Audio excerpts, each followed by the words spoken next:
বেসরকারি হাসপাতালে আসলে অতিরিক্ত শব্দটা একটা আপেক্ষিক শব্দ। এটা পৃথিবীর কোনো দেশে এটা ধরে বেঁধে দেয়া যায় না। পৃথিবীর বাইরের বিভিন্ন দেশে আমাদের দেশ থেকে যারা চিকিৎসার জন্য যান, পার্শ্ববর্তী দেশে যান, যেটা থাইল্যান্ড, সিঙ্গাপুরে অনেক কমন, অনেকে যান, ইউরোপ আমেরিকাতেও যান।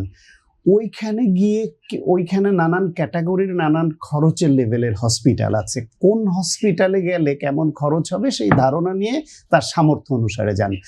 বাংলাদেশেও আপনি খুব সাধারণ একটা হসপিটালে যে সার্জারির খরচ হবে 30,000 টাকা, সেটা 5 স্টার মানের হাসপাতালে গেলে ঠিক একই সার্জারি 30,000 টাকাটা আপনাকে 3 লাখ টাকা মিনিমাম গুনতে হবে। আপনি যাওয়ার আগে আপনাকে অ্যাসেস করতে হবে যে আপনি কোনটায় যাবেন। বা বেসরকারি খাতে এটা হচ্ছে একটা মুনাফা প্রতিষ্ঠান, সেবা দিবে। আমি যদি বিষয়টা এইভাবে বলি ডাক্তার সায়ন্তন, সেটা হচ্ছে সরকারি হাসপাতালে কোন রোগীটা যায়, একেবারে যে আর কি যার সামর্থ্য নাই বেসরকারি হাসপাতালে যাওয়ার জন্য, সেই প্রথমে সরকারি হাসপাতালে যায়। যার ন্যূনতম সামর্থ্য থাকে সে কিন্তু সরকারি হাসপাতালে যায় না। শেষ করি আর কি আমার প্রশ্নটা দিই আপনাকে, সেটি হচ্ছে একেবারে সবচেয়ে অভাবী মানুষটাই আমি ধরে নিচ্ছি, উনি সরকারি হাসপাতালে গেলেন, গিয়ে হচ্ছে চিকিৎসক টেস্ট দেন, নানা ধরনের দেন, বা তিনি ওইখান থেকে আবার বেসরকারি হাসপাতালে যেতে বাধ্য হন, সেখানে জমি জমা বিক্রি করে নানাভাবে চিকিৎসা করাতে বেসরকারি হাসপাতালে যেতে বাধ্য হন। সেই মানুষটার জন্য যখন অতিরিক্ত বিলের বোঝাটা থাকে, সেইটা কি তার জন্য সহনীয় থাকে, এবং এই অতিরিক্ত বিলটা কি আর কি নিয়ন্ত্রণ করার সুযোগ আছে কিনা? ন্যূনতম বেসরকারি হাসপাতাল ব্যবসা তো করবে ব্যবসায়িক প্রতিষ্ঠান হিসাবে, ন্যূনতম মুনাফার ভিত্তিতে। আপনার প্রশ্ন, এবং এভাবে যারা ভাবেন তারা আসলে মূল জায়গায় ফোকাস না করে সেকেন্ডারি জায়গাটাকে ইম্পর্টেন্স দিয়ে দেন। আপনারা ফোকাস করেন যে বাংলাদেশের সরকারি হাসপাতালগুলোতে কেন যারা প্রাইভেটে যেতে পারবেন না বাধ্য হয়ে তারাই যাবেন, ওই অবস্থাতে হাসপাতাল থাকার কথা না, এরকম বানিয়ে রাখা হয়েছে। দ্বিতীয় কথা হলো, যারা গেল তাদেরকে ওইখানে দালাল চক্র কিংবা যে চিকিৎসকরা নেন এইভাবে নিতে পারেন না, ওইখানে জোর দিতে হবে, ফোকাস করতে হবে।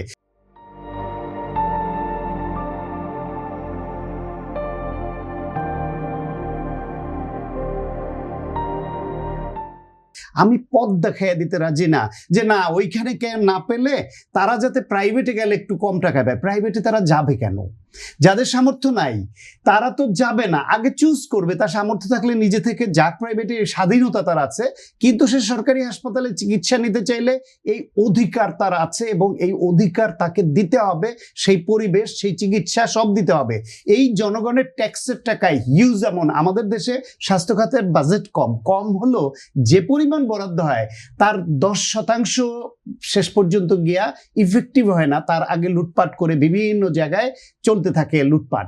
ফলে আমাদের জোর দিতে হবে ওই জায়গাটায় যে আমার সরকারি হাসপাতাল ব্যবস্থাপনা কোথায় কোথায় ল্যাকিং আছে, কেন আছে। আমার চিকিৎসকরা যারা বিসিএস দেন তারা জেনেই দেন যে তাকে প্রান্তিক বিভিন্ন উপজেলা, থানা, ইউনিয়ন লেভেলে তাকে যেতে হবে। তারপরে যাওয়ার পরে নানামুখী তদবির শুরু হয়ে যায়, গ্রামে থাকতে চায় না। গ্রামে যে থাকতে চায় না এর পেছনেও তো কারণ আছে, তার নিরাপত্তা নাই ওইখানে, তার ওইখানে থাকার জায়গা একেবারেই মানে নিম্নমানের। একজন ফার্স্ট ক্লাস গেজেটেড অফিসার, একজন ডাক্তার, তার থাকা এবং নিরাপত্তা আবাসন মিলেয়া ন্যূনতম, সে তো 5 স্টারে থাকতে চায় না।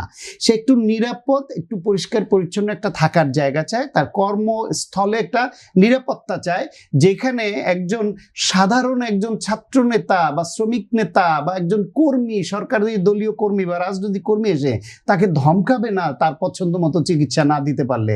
দেওয়ার যে বিধান মতো যেন সব হয়, এরকম নানামুখী সমস্যা।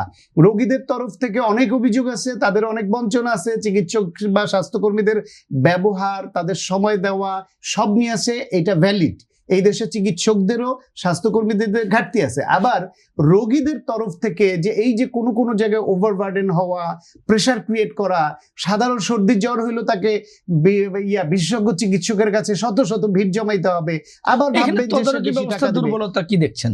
তদারকি ব্যবস্থা দুর্বল হচ্ছে। যে নীতিমালা বাংলাদেশে আছে স্বাস্থ্য খাতে, সেই নীতিমালা অনুসারে চলছে না, এবং সেই অনুসারে চলতে বাধ্য করবার মতো পরিস্থিতি তৈরি করা উভয় পক্ষকে সন্তুষ্ট রেখে সেটা হচ্ছে হচ্ছে না। চিকিৎসক আর রোগীরা তো পরস্পরের বন্ধুসুলভ হওয়ার কথা।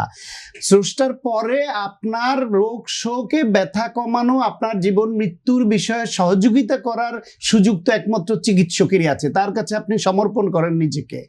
সেইখানে সেই চিকিৎসককে যদি, সেই স্বাস্থ্যকর্মীকে আপনি যদি শত্রু জ্ঞান করেন, তার প্রতি অনাস্থা নিয়ে তার কাছে যান, তাহলে আপনার কি হবে?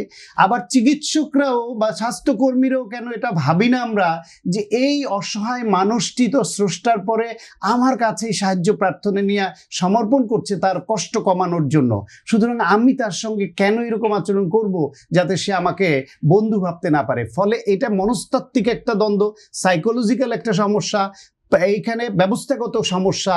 ফলে ডাক্তারি তো এই patient counselling, psychology, behavioural science এই বিষয়ে ট্রেনিং নাই, পড়াশোনা নাই, ডাক্তার হওয়ার পরও কোনো ট্রেনিং ব্যবস্থা নাই। সেগুলি চিকিৎসকদের পক্ষ থেকে, চিকিৎসক সংগঠকদের পক্ষ থেকে এটা করতে হবে। রোগী বাংলাদেশের দেখবেন বেশিরভাগ রোগীর অভিযোগ হলো ডাক্তার সময় দেয় কম, ডাক্তারের ব্যবহার খুব গ্রহণযোগ্য না অনেকের, এবং সময় দেয় কম, ওষুধ লেখে প্রচুর, টেস্ট লেখে প্রচুর। এই তো মোটা দাগে প্রথম অভিযোগ। দ্বিতীয় ধাপের অভিযোগ হচ্ছে টাকা বেশি। আর টাকা বেশিটা ওই যে বললাম, আপনি যেমন ইনফ্রাস্ট্রাকচার নেবেন, যেমন মানের হাসপাতাল বানাবেন, যেমন ইকুইপমেন্ট আসবেন, সেখানে খরচ বাড়বে। আপনি কি এইখানে কি কখনো এই কথা বলেন যে সাধারণ একটা হোটেলে গেলে যেখানে 800 থেকে 1000 টাকায় রাত্রি যাপন করা যায়, সেখানে 5 স্টার হোটেলে গিয়ে আপনাকে ডেইলি 20,000, 15,000, 30,000 টাকা যে দিতে হয়, এত টাকা কেন ওইখানে হবে? আপনি জেনেই গেছেন যে আমি 5 স্টারে থাকছি, আমি 3 স্টারে থাকছি। সুতরাং প্রাইভেটের ওই বিষয়টা, হ্যাঁ, এইখানেও ন্যূনতম একটা নীতিমালা থাকা দরকার যে আপনি এই লেভেলের ইনফ্রাস্ট্রাকচার থাকলে হাইয়েস্ট এত নিতে পারবেন। আপনি এমআরআই, সিটি স্ক্যান বা অ্যাডভান্স যেসব ইনভেস্টিগেশন, এটাকে আপনার বেঁধে দেওয়া সম্ভব যে আপনি এত টাকার বেশি নিতে পারবেন না? পৃথিবীর কোন দেশে আছে? তাহলে ওই যে বললো যে এই এক দেশে 15,000 টাকা বাংলাদেশি টাকায়, আর এক দেশে 1,23,000, 30,000 কিভাবে হয়?